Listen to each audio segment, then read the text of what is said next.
ছাত্ৰ-ছাত্ৰীসকল, আজি সেৱা পাঠ্যক্ৰমৰ অন্তৰ্গত নৱম শ্ৰেণীৰ ছাত্ৰ দুজনৰ আচলতে অনুৰোধত এইটো সংস্কৃত বিষয়টো ল'ব লগা হ'ল। তেওঁলোকৰ অলপ ক্লাছ 9-ৰ এটা চেপ্টাৰ ষষ্ঠ পাঠ সিংহৰ শশাঙ্কৰ কথা, এই পাঠটো তেওঁলোকে আলোচনা কৰাৰ কাৰণে ৰিকুৱেষ্ট কৰিছে। গতিকে আজি তেওঁলোকৰ কাৰণে এই পাঠটো আলোচনা কৰিছোঁ। আশা ৰাখিছোঁ তোমালোক চবেই পাঠটো বুজি ল'বা আৰু মই যিমানখিনি পাৰোঁ সহজভাৱে ক'বৰ চেষ্টা কৰিম। এই পাঠটোৰ নাম হৈছে সিংহ শশাঙ্কৰ কথা। মই বাৰু অসমীয়া ভাষাতে লিখিলোঁ, দেৱনাগৰী লিখা নাই।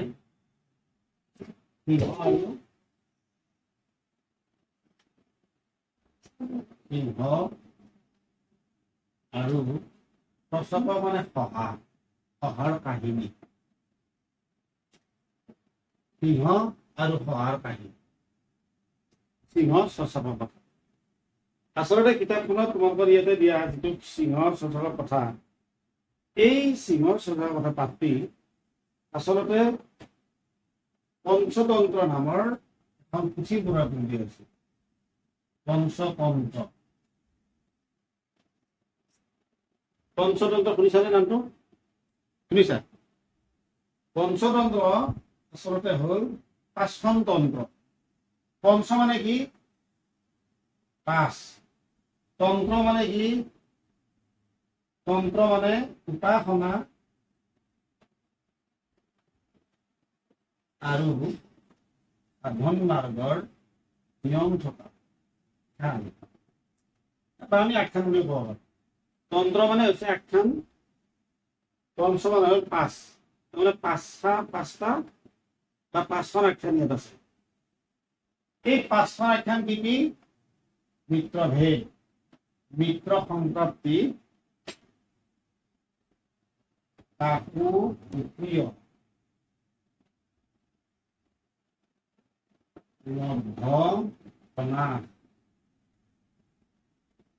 আৰু 5 নম্বৰ অপৰীক্ষিত কাৰিকা। এই 5খন তন্ত্ৰ, এই 5খন তন্ত্ৰক একেলগে পঞ্চতন্ত্ৰ বুলি কয়। মনত ৰ'ব,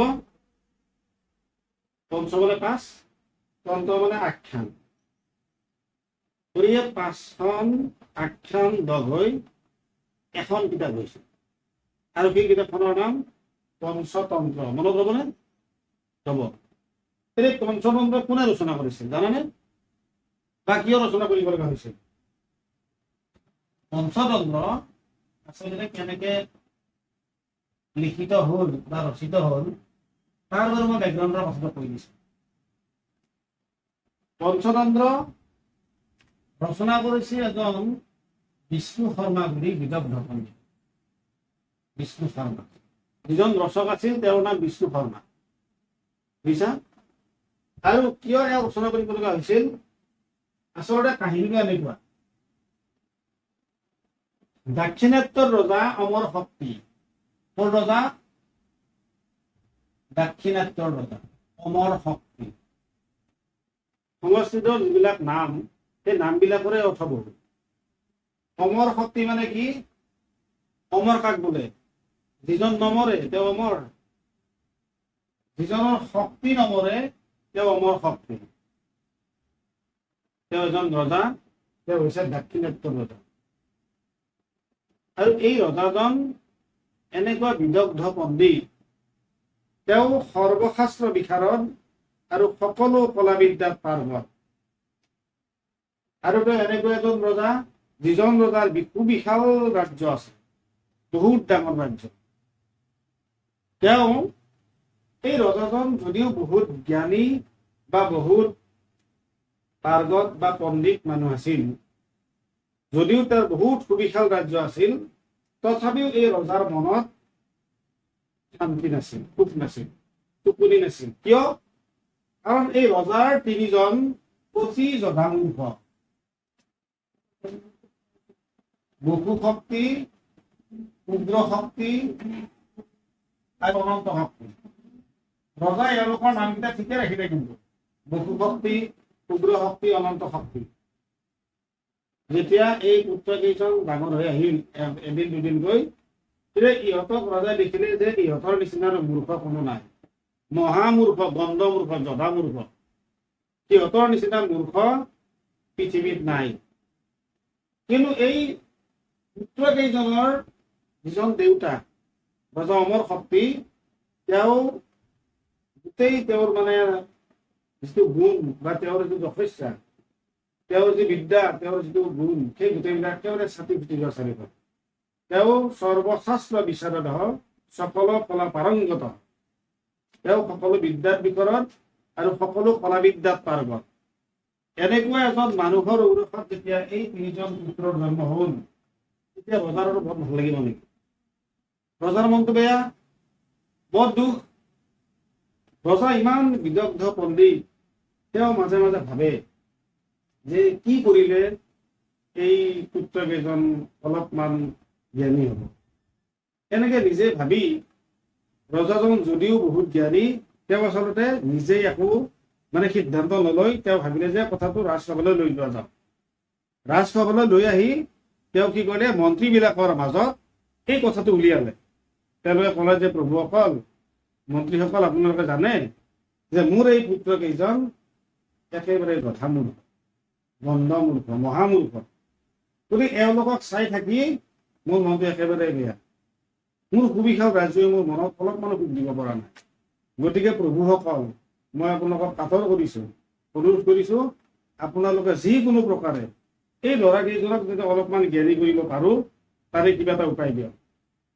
তেতিয়া ৰজাৰ এনেকুৱা দুখৰ কথা শুনি মন্ত্ৰীবিলাকে আৰু শুনিলে, শুনি পেলাই ক'লে যে মহাৰাজ, আপোনাৰ কথাটো আমি বুজি পাইছোঁ, আপোনাৰ দুখত আমিও দুখী। কাৰণ আপোনাৰ নিচিনা এজন ইমান বিদগ্ধ পণ্ডিত আমিতো দেখিছোঁ নিশ্চয় কৰি, আমি জানো আপোনাৰ আমি প্ৰজা। গতিকে আপোনাৰ এনেকুৱা হোৱাৰ কাৰণে আমাৰে মনটো বৰ দুখ। গতিকে আপুনি যিহেতু আমাক আজি সুধিছে, আমি আপোনাক ভাল উপদেশ দিবৰ কাৰণে চেষ্টা কৰিম। তেতিয়া ৰজাই কি কৈছে জানানে? মন্ত্ৰীবিলাকৰ আগত কৈছে যে কিং তয়া ক্ৰিয়াটো ধন্যা। তাৰমানে ৰজাই নিজৰ দুখৰ কথাবিলাক বৰ্ণনা কৰিছে। কিং তয়া ক্ৰিয়াটো ধন্যা, ইয়া ন চুতে ন দুগ্ধতা, কুহৰ্থ পুত্ৰে ন জাতে ন ইউন বিদ্যান ন ভক্তিমান। ৰজাই ক'লে যে প্ৰভুসকল, আচলতে যিজনী গাই গৰুৱে গাখীৰ নিদিয়ে বা পোৱালি নিদিয়ে, সেই গাই গৰু যদি গাখীৰ জানো কিবা লাভ হ'ব? গতিকে যিজন পুত্ৰ জ্ঞানী নহয়, মূৰ্খ, তেওঁৰ দ্বাৰা বাৰু কি লাভ হ'ব? গতিকে প্ৰভুসকল, মই আপোনালোকক কাতৰ কৰিছোঁ, যিকোনো প্ৰকাৰে আপোনালোকে মোক কিবা এটা উপায় দিয়ক, যাতে এই মূৰ্খকেইটাক অলপমান জ্ঞানী কৰিব পৰা যায়। ৰজাৰ এনেকুৱা ঠানুনয় প্ৰাৰ্থনা শুনি এজন মন্ত্ৰীয়ে ক'লে, মহাৰাজ, চিন্তা নকৰিব, এই কুমাৰসকলক আপুনি 12 বছৰ ব্যাকৰণ পঢ়াব। 12 বছৰ দাদ চাবি ব্যাকৰণ অংশতে তেওঁ কৰে বুলি যে 12 বছৰ আপুনি ব্যাকৰণ পঢ়াওক, আৰু 12 বছৰ যেতিয়া ব্যাকৰণ পঢ়িব, তেতিয়া তেওঁলোকৰ অলপ মানে মূৰত অলপ জ্ঞান হ'ব। এনেকে অলপ অলপকৈ ডাঙৰ মানুহ হৈ যাব। তেতিয়া আৰু ৰজাই ক'লে, ঠিকে আছে, আপুনি দিয়া মতামতৰ বাবে ধন্যবাদ। আৰু কোনোবাই কিবা কয় নেকি? এনেকুৱাকে বিভিন্নজনে বিভিন্ন মতামত দিলে। মতামত দিয়াৰ পিছত কুমতি বুলি এজন মন্ত্ৰীয়ে ৰজাক কিছুমান পৰামৰ্শ দিলে। তেওঁৰ নাম কুমতি, মনত ৰাখিব দেই। সংস্কৃতৰ নামবিলাকৰো অৰ্থ আছে। কুমতি, চোৱাচোন, কু বিপৰীত কু মানে বেয়া, কু মানে ভাল। তাৰমানে এওঁৰ মতি ভাল। মতি ভাল মানে মন ভাল, বুদ্ধি ভাল। এই ভাল বুদ্ধি থকা এই মন্ত্ৰীজনে কি ক'লে, ৰজাক যে মহাৰাজ, আচলতে আমাৰ উপযুক্ত বক্তা মাননীয় মন্ত্ৰী ডাঙৰীয়া ঠিকেই কৈছে, তেওঁৰ অভিজ্ঞতা আৰু বয়সৰ বিচাৰে, তেওঁ এটা ভাল কথাই কৈছে। কিন্তু মহাৰাজ, মই এটা কথা ভাবিছোঁ যে মানুহৰ জীৱন কোনো কেইদিনীয়া। মানৱ জীৱন কচু পাতৰ পানী বুলি মানুহে কয়। আজি যদি আছো, কালি নাই। গতিকে যদি কুমাৰসকলক আমি 12 বছৰ ব্যাকৰণ পঢ়াব লগা হয়, তেওঁলোকে বহুত টাইম লৈ পেলাব। গতিকে মই এটা কথা কৈছোঁ মহাৰাজ, যদি আপোনাৰ মনোগ্ৰাহী হয়, ৰজাই ক'লে, কওকচোন প্ৰভু, আপুনি কি ক'ব খোজে? তেতিয়া ক'লে যে নহয়, আপুনি এটা কাম কৰক যে আমাৰ মানুহৰ জীৱনটো দুদিনীয়া, কেতিয়া আমি কি কৰিলে যাব লাগে তাৰ কোনো ঠিক নাই। গতিকে মই এটা ক'ব খোজো যে হাঁহবিলাকে পানীৰ পৰা মিহলি হৈ থকা যিবিলাক গাখীৰ, সেই পানী আৰু মিহলি হৈ থকা গাখীৰৰ পৰা গাখীৰখিনিহে গ্ৰহণ কৰে, পানীখিনি দুটা ঠোঁটেৰে উলিয়াই দিয়ে। গতিকে তেনেকুৱা ধৰণৰে মই এটা কথা ক'ব খুজিছোঁ যে আপোনাৰ ৰাজ্যত আপুনি ইমান চিন্তা কৰিব নালাগে। আপোনাৰ ৰাজ্যত কেনেকুৱা মানুহ আছে, তেনেকুৱা মানুহ কোন আছে? ৰজাই উৎসুকতাৰে সুধিলে। তেতিয়া ক'লে যে মহাৰাজ, আপোনাৰ ৰাজ্যতে বিষ্ণু শৰ্মা বুলি এজন পণ্ডিত আছে। এই বিষ্ণু শৰ্মা এজন এনেকুৱা পণ্ডিত, তেওঁ ছাত্ৰ সমাজৰ একেবাৰে যশস্বী পণ্ডিত।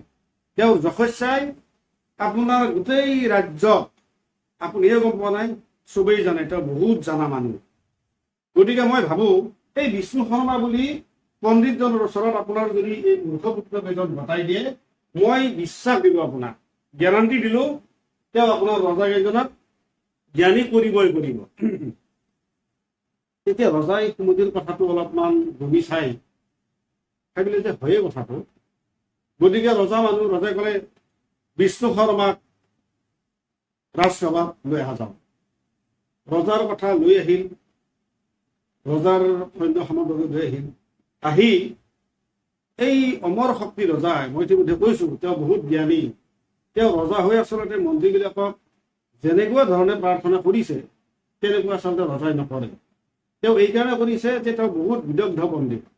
তেওঁ ৰজা যদিও তেওঁৰ জ্ঞান আৰু তেওঁৰ সকলো গুণৰ কাৰণে তেওঁ এই ৰজাৰ কথাটো তেওঁ পাহৰি গৈছে। সেইখিনি গৈ পেলাই বিষ্ণু শৰ্মা হোৱাৰ পিছত তেওঁ কৈছে, ভগৱান, হে প্ৰভু, আপোনাৰ কথা মই শুনিছোঁ, আমাৰ মন্ত্ৰী সুমন্ত্ৰীয়ে কৈছে, গতিকে মোৰ বেলেগ একো দুখ নাই।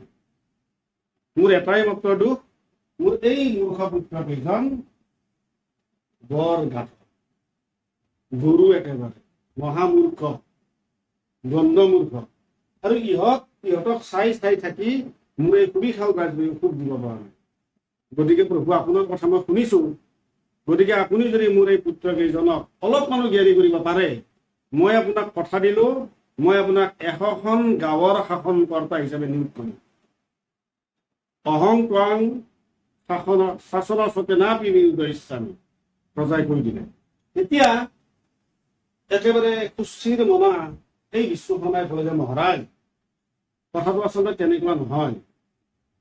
মই বৃদ্ধ মানুহ, মোৰ বয়স 80তকৈও বেছি।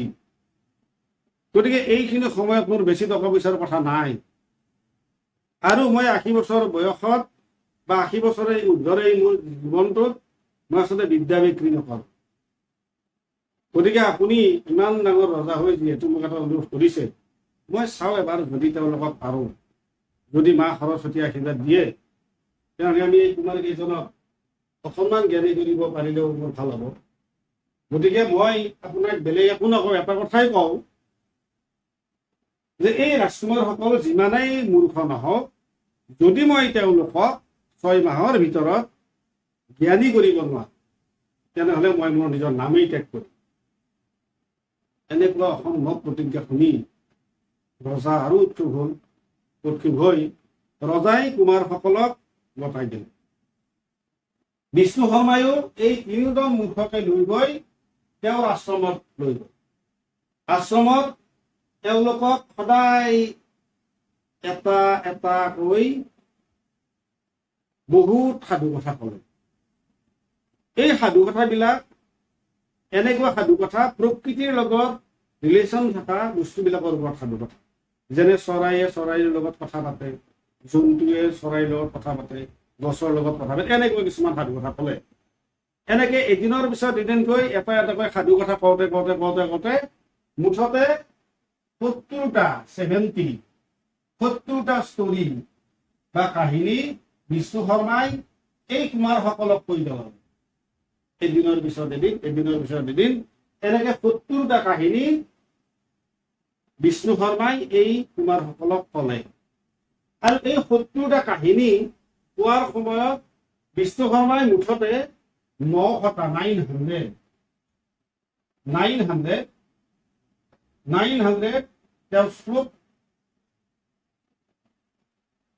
ৰচনা কৰিব লগা হয় আৰু এই 900 শ্লোক এই 70টা কাহিনীৰ মাজত এনেভাৱে বিষ্ণু শৰ্মাই সোমাই দিলে যাৰ ফলত এই বহু শক্তি উগ্ৰ শক্তি আৰু অনন্ত শক্তি এই তিনি মহামূৰ্খই অলপকে জ্ঞান পোৱা এই কাহিনীবিলাক এনেকুৱা কাহিনী য'ত নীতিশাস্ত্ৰৰ বা য'ত নীতি জ্ঞানৰ কথা দিয়া হৈছে য'ত উচিত অনুচিত ভাল বেয়া যিবিলাকৰ উপদেশ এই শ্লোককেইটাৰ মাজেৰে 70টা কাহিনীত বিষ্ণু শৰ্মাই তোমাৰসকলক শিকাব ধৰিব এনেকে এদিনকৈ শিকাওঁতে এই 5খন তন্ত্ৰ মই যে প্ৰথমতে লিখি দিলো এই 5খন তন্ত্ৰ হ'ল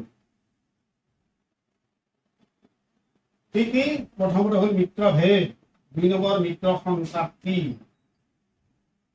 আত্মৰূপীয় লব্ধ প্ৰমাণ আৰু অপৰীক্ষিতকাৰিতা এই 900 শ্লোক 70টা কাহিনীৰ মাজত কৈ থাকোঁতে অৱশেষত কি হ'ল এই 5খন তন্ত্ৰৰ সৃষ্টি হ'ল এই 5খন তন্ত্ৰকে একেলগে পঞ্চতন্ত্ৰ বুলি কোৱা হয়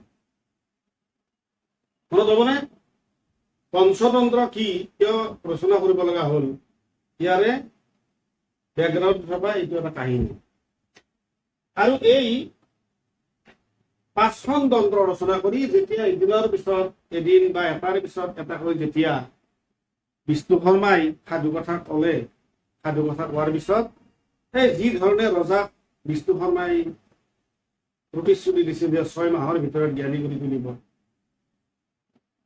ঠিক প্ৰতিজ্ঞা বা সেই প্ৰতিশ্ৰুতি বিষ্ণু শৰ্মাই পূৰণ কৰি ৰজাক এই মূৰ্খ কেইজনক তেতিয়া আৰু মূৰ্খ হৈ থকা নাই তেওঁলোক জানা বুজা হৈ গ'ল গতিকে এই 70টা কাহিনী আৰু 900 শ্লোকৰ সমৃদ্ধ এই 5খন তন্ত্ৰ বিশিষ্ট গ্ৰন্থখনকে পঞ্চতন্ত্ৰ বুলি কোৱা পঞ্চতন্ত্ৰ মনত ৰ'ব আৰু এই তন্ত্ৰ 5খনৰ ভিতৰত যিটো মিত্ৰভেদ এই মিত্ৰভেদ নামৰ তন্ত্ৰখনৰ পৰা তোমালোকৰ আজি আমি আলোচনা কৰি থকা সূচক কথা এই পাঠটো তাৰ পৰা তুলি দিয়া হৈছে ইয়াতো কি আছে এটা শহা আৰু এটা সিংহৰ কাহিনী আছে